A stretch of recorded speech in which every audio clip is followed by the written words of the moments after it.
Yo, what's up guys, it's Stu TV, dropping another video for you. And in today's video, I'm going to be sitting in my car like the whole time, and I'm going to tell you the complicated history of my 2011 WRX STI. Alright, this is probably going to be an awkward ass camera angle, but you know, it's what I got.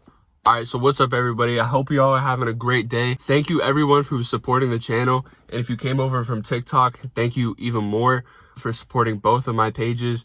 If you are new to the Stu TV community, make sure you're following my Instagram. All my social medias are the same, stu_TV. I didn't move the seat. Perfect. All right, so I'm going to try to include as many pictures and videos in this as well, because just sitting here watching me talk to you is going to be really boring. But just real quick before we start the video, if you guys were a part of my merch drop, thank you very much. If you are interested in getting a shirt or a hoodie, I will post a link below. The link is in my TikTok bio. It's in my Instagram bio. I've posted it on Facebook, so you can go anywhere and you will be able to find it. So go cop that merch. Use code STUTV for 10% off. And yeah. All right, so let's actually get into the video. Try to ignore this awkward ass camera angle. If you guys don't know, if you haven't heard the story on TikTok before, in early 2021, I bought my car. It's a 2011 Impreza WRX STI. I bought it with an intake on it and exhaust, so I already knew that it has been kind of like messed around with, but I wasn't too mad about it because I got it for 10K, and already 10K is a red flag when you're buying an STI. Subarus hold their value, so like 10K was not very good. I ended up selling my first car. It was a 2015 Scion TC2. I sold it to one of my buddies now. His name's Tyler. He kind of hangs around with me every now and then. It's cool because I get to see my car. But I sold that, and I used that money and a couple extra bucks to buy this car. So I met up with a guy off of Facebook Marketplace. Yeah. And we met up at a Dollar General in Bethlehem, Pennsylvania. And if you're not familiar with Bethlehem, Pennsylvania, it's not the richest community, and I'm not gonna say anything rude about it, but certain areas of it are a little run down. So it was a little weird. I'm not gonna say his name, but it's Carlos. Cute Carlos. Anyway, I saw him rolling up to the spot, and I was like instantly like in love with this car. I'm like, yo, this shit's sick as fuck. If I can actually get this shit for 10K, I'm gonna like, I thought I was like screwing him over, but really he was screwing me over. So we ended up not even looking at the VIN. I didn't even test drive it when I bought it. And it had an exhaust leak from the headers. From the fucking headers. How dumb could I have been to purchase something like this? So he ended up taking my dad and I for a ride. My dad thought it was cool. He was like, you're gonna get in trouble, because he did a little rip, and it was pretty quick. It was basically stock, but it was pretty quick still. So then also he was using his friend's access port on the vehicle. So there was an access port married to the ECU of the car when I bought it, and he did something stupid. He left the cable in the car, so I drove all the way home with this cable in my car and not even knowing that I had it. And he wanted me to come back, and he was trying to sell me the access port that went with it to make more money off of me, basically. And I'll admit, I was really freaking dumb when I bought this car. I've learned so much from this experience. It's crazy, like how to work on Subarus, how to deal with situations like this. And I'm actually really fortunate that I went through this experience. But aspect of like money, this has been awful. Like absolutely the worst situation in my life. Like everything on this car is broken. I've fixed it to best of my ability. I've paid people to fix it. It's just been So we went to the notary. We signed off on the car. I paid him 10K cash with a cashier's check, and then we went home. So my dad and I cruised home. It's my first time actually like trying to like drive manual like a longer distance. So that was an experience in itself. We finally got home. I showed my mom the car. She really liked it. She thought it was a gorgeous car.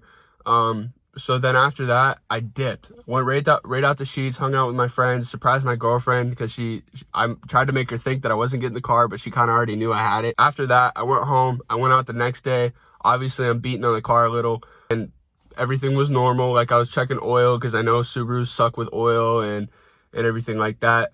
I went home, went out the next day, was real late at night. One of my buddies, his name's Ray, he was telling me, he's like, yo, let's race, come on. I have videos of somewhere of like shooting flames and shit of that same night. We got back to Sheets. I did a little pull behind Sheets, and it started knocking. At the time, I didn't know what it was. I literally thought it was my headers smacking off the block because I had an exhaust leak there still. And one of my other buddies, Rancel, he was like, yo, this is rod knock. And I'm like, what? I just bought this car. He just said he rebuilt the motor. What do you mean this is rod knock? And he was like, bro, I'm sorry, but like, your shit. And I'm like, no, you're kidding me right now. I just spent $10K and I can't even drive this car. So after I figured out that it was rod knock, like this big group of people came over. Everybody knows about cars in my group. So like, they were all like, yo, yeah, you fucked. And that's how I learned what rod knock sounded like. So what I did, I jumped in the car. I drove home. I drove like 15 miles to my house with it knocking like crazy. I got home. I was tearing up, like so mad. I ran in the house. I showed my dad the issue, and he was like, you gotta be kidding me. Like, you got to be kidding me. And I was like, yeah, we got killed on this deal. I'm sitting there like, what the So we get in touch with one of my dad's friends. He's a mechanic for the school district. My dad works in the school district, so they know each other through work. And we conversed with him. We ended up ordering another motor, stock motor. We paid $5,000 for it. And at the time, I didn't know that IAG blocks were a thing. So I literally could have built my shit for $5K instead of buying another motor for $5K. That motor is still in my car right now, but I'm starting to have a little fucking issues with it, if you know what I mean. So yeah, we bought this motor. Months and months and months went by, even past my birthday. We passed Christmas. So I think in the timeline, we're a little past January right now. I think at the beginning of the video I said 2021, but it was late 2020. And so now we're in January. It's past my birthday. I'm 18 years old at this point, and I've got no freaking money. All of it's invested in this car. I can't even drive yet. But I think like early February or late January, his name's Garrett, the mechanic who swapped the motor for me. He's like, yo, we're ready to roll.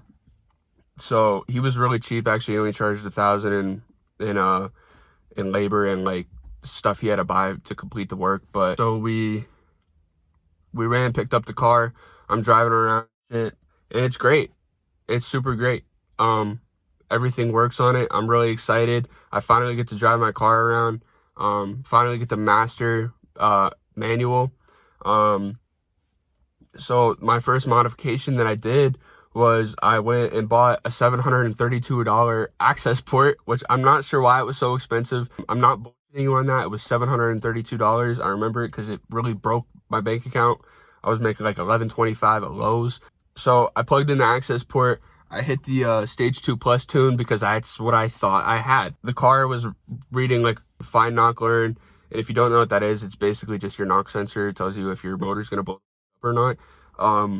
So it would read like 2 every now and then, maybe 3, which it's a little higher than you want it. I think 1.20 is like or 1.5 is where it's like acceptable. Consistently acceptable. But if you're getting more than like 2, that's where I start to like geek out a little. I've gotten like 5. So this was right in time for like snowfall. I have videos somewhere of me doing donuts in a parking lot, or trying to do donuts in a parking lot. I think after that, my next modification, I purchased Nameless Performance axle backs. They sent me the wrong ones. They were for a 2015 plus. Obviously I have a 2011. That wouldn't work. So they sat in my room for like 4 months. I ended up selling them to my buddy Dakota. 2015 plus WRX. It fit nicely. It sounds great on the FA motor. I literally ran my car with one muffler on because my buddy Kyle did it on his FRS, and I was like, we're gonna try the same shit.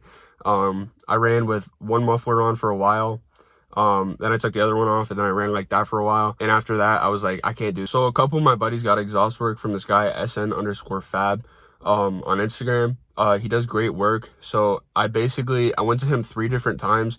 one for my cat, one for the resonator, and one for the mufflers. Not in that order. We got all that done, so now I have a 3-inch turbo back straight pipe.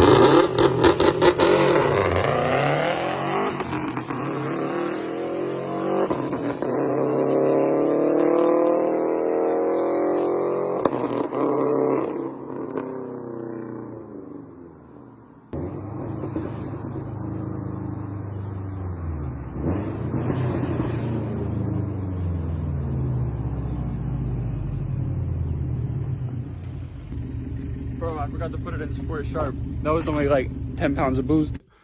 Before I had like a Grimspeed or a Gretty, fully resonated, fully catted, fully muffled exhaust in it. It was too quiet. It sounded nice, but it was too quiet. So I dumped that shit off. Now we're straight pipe to the moon. After that, I'm gonna see if I can find the picture. It's somewhere on Snapchat, but I had this grimy ass this intake filter that was literally rusted and like beat up because we later on discovered, after we ran the VIN into Google, that this car was crashed and it came from Copart. Oh wait, no, sorry. He actually told me that it was crashed, but we found out it came from Copart, which is a reputable used car dealer and like crash car dealer. Like this whole right side, like it's really grimy in like the engine bay and like the wheel wells and stuff. So we cleaned that up, or I cleaned that up, replaced the intake filter, and basically that was it. I was running that until I was stacking up parts for so I could get dyno tuned. Okay, so by the time I got dyno tuned, it was already like mid 2021. And so I went to Prime Motoring in New Jersey. Not the best customer support, but after I learned a little more and got more involved in the Subi world, I kind of understood what they were saying. So I feel bad. I was kind of a dick to one of the guys over there, but now I conversate back and forth with Navin. He works over there.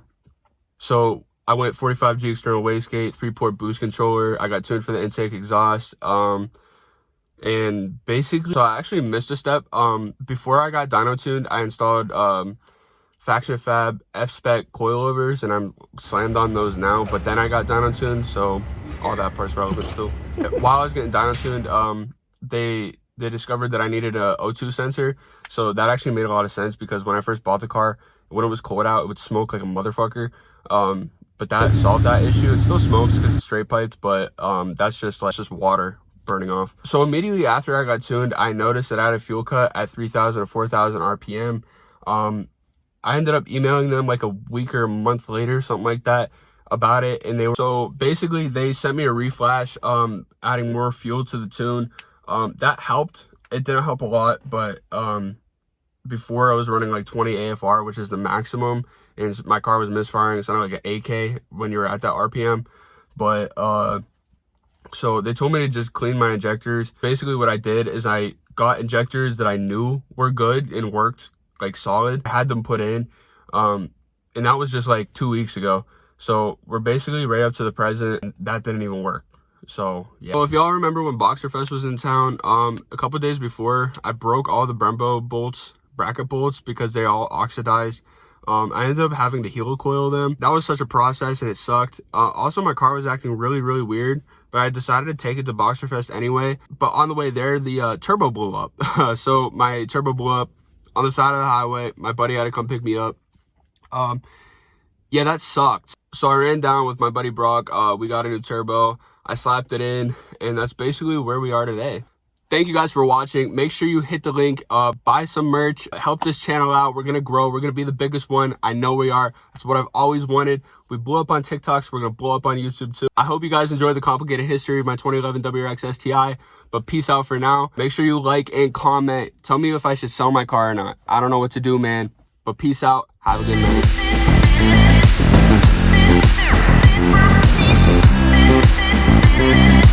night.